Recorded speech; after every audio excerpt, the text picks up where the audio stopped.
Access to justice is not an abstract concept.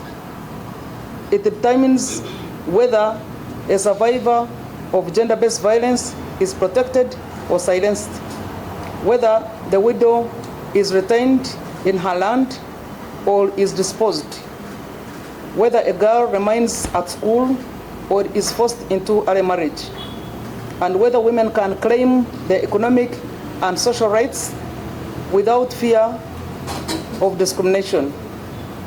Justice is therefore fundamental to equality, development, and social cohesion.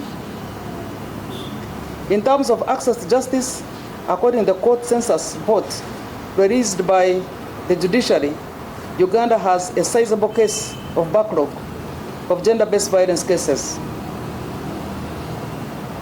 Many of them are reported by girls and women, and they are the victims of crime.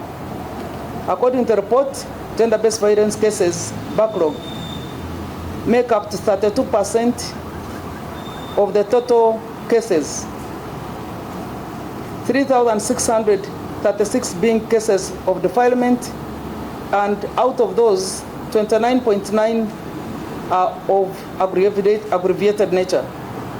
The High Court has 4,888 pending cases, with 1,818 of those being in the system for more than 2 years. At the Chief Magistrate's level, and there are 4,816 gender-based cases, with 865 being backlog. Like the saying goes, justice delayed is justice denied. Economic hardships and dependency, distance,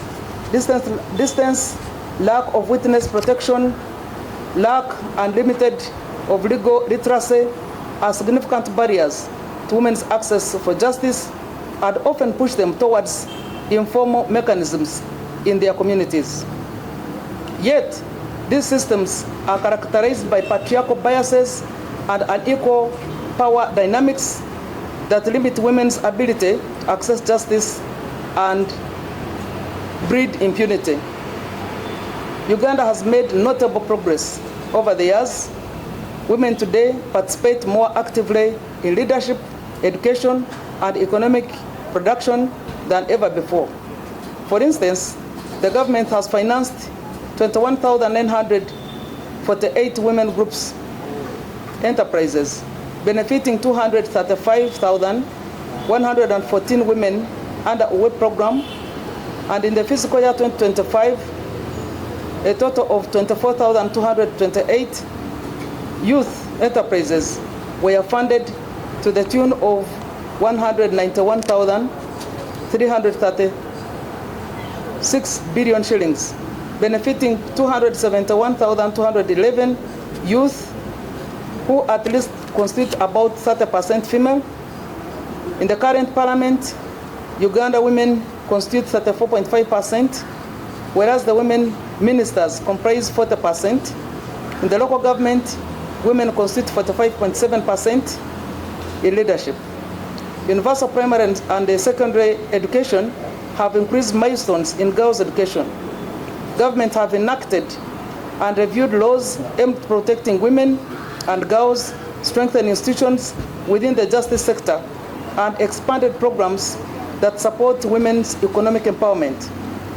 These gains must be acknowledged.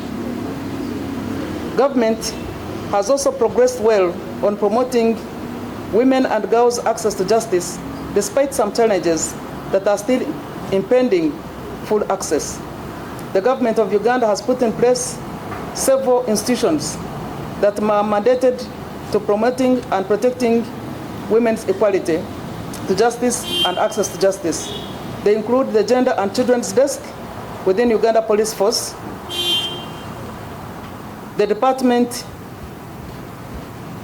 of Gender and Children at the Office of the Director of Public Prosecution, the Gender Focal Judge at the Judiciary and Family Courts that use gender-sensitive and child-friendly procedures in adjudication of access to justice. The above efforts are to ensure coordinated and expeditious approaches in dealing with cases involved in women and girls. Despite the progress made, women and girls continue to face systemic and structural barriers across the justice chain, from reporting violation to investigation, prosecution, adjudication, and enforcement of decision. Gender-based violence remains widespread. Case backlog, especially of defilement nature and aggravated defilement, persist within the courts, save for many cases, and are not proceeded with due to lack of sufficient evidence, with the burden of proof resting on the victim and economic constraints limiting legal awareness, harmful social norms, and patriarchal practices, which continue to undermine women's ability to seek for redress. For many women, justice remains slow, costly, intimidating, or simply out of reach. It is for this reason that this year's theme calls for scaling up investment, not only in financial terms, but also in institutional capacity, human resource, infrastructure, technology, and community-level gender-based violence prevention and response mechanisms. Justice systems cannot function effectively without adequate investment, coordination, and political will. Government has already taken concrete steps in this direction.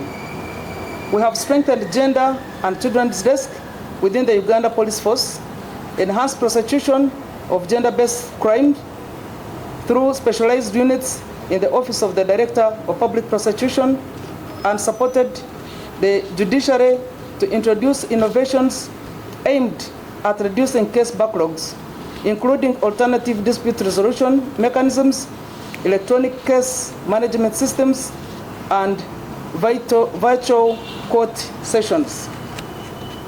We have invested in survivor-centered approaches that prioritize dignity, confidentiality, and protection of victims and witnesses.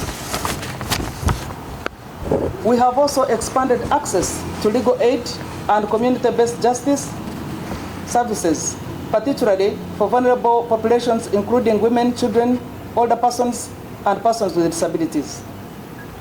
In parallel, government continues to address the economic dimension of justice. Women's access to economic resources, livelihood, and physical financial independence is a critical determinant of their ability to escape violence and assert their rights. Through the national programs such as Uganda Women Entrepreneurship Program, the Youth Livelihood Program, the Parish Development Model, social protection interventions are targeted. Government is deliberately investing in women's economic empowerment as a pathway to justice and equality. These efforts align with Uganda's constitution commitment, national development priorities under the 4th National Development Plan, the international obligation, including the Sustainable Development Goals, particularly Goal 5 on gender equality, and the Goal 16 on peace, justice, and strong institutions. Yet, Uganda alone cannot deliver justice for all without the involvement of the local communities. Achieving meaningful and lasting change requires collective action. It requires collaboration across justice sector institutions, local governments, civil society, culture and religious institutions, and the communities themselves. Harmful social cultural practices must be confronted. Silence and stigma must be broken.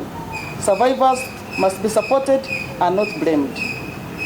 As we approach the International Women's Day 2026, I call upon all Ugandans to actively participate in this national movement.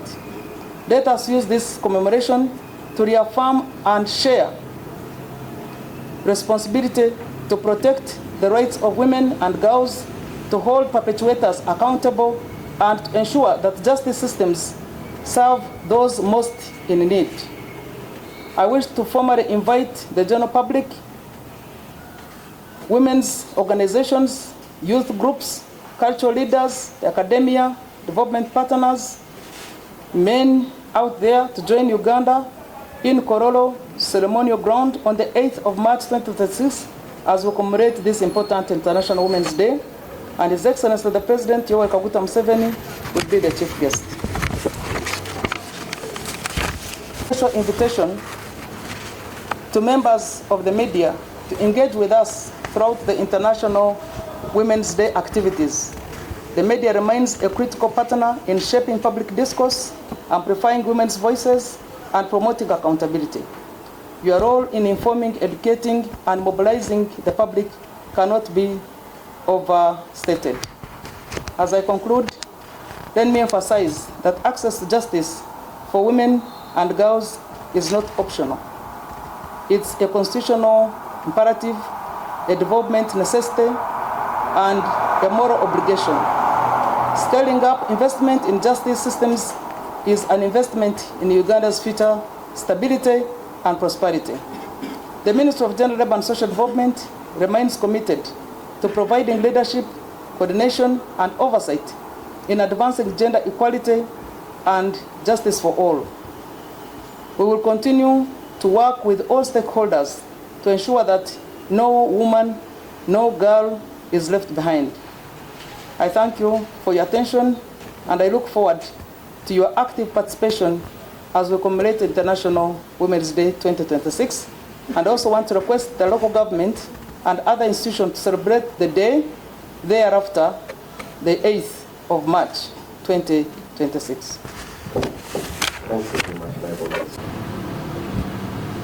On issues of the gains we have made, fading women from marriage, this is, I think, a patriarchal misconception. There are more marriages now which are more stable than they were even in the ancient time because of inculcating values of education, supporting women's economic empowerment, who are also contributing towards the livelihood of a family and its stability, supporting women to be able to acquire even land, construct, pay school fees, and support their families is not anything that fails marriages to work. It actually enhances the capacity of marriages to work much better than before. So I would really request that my friend from ISA, Mr. Isa Chugongo, refrains from patriarchal sentiments and aligning them to failings of marriages. The members of parliament who are opposed to government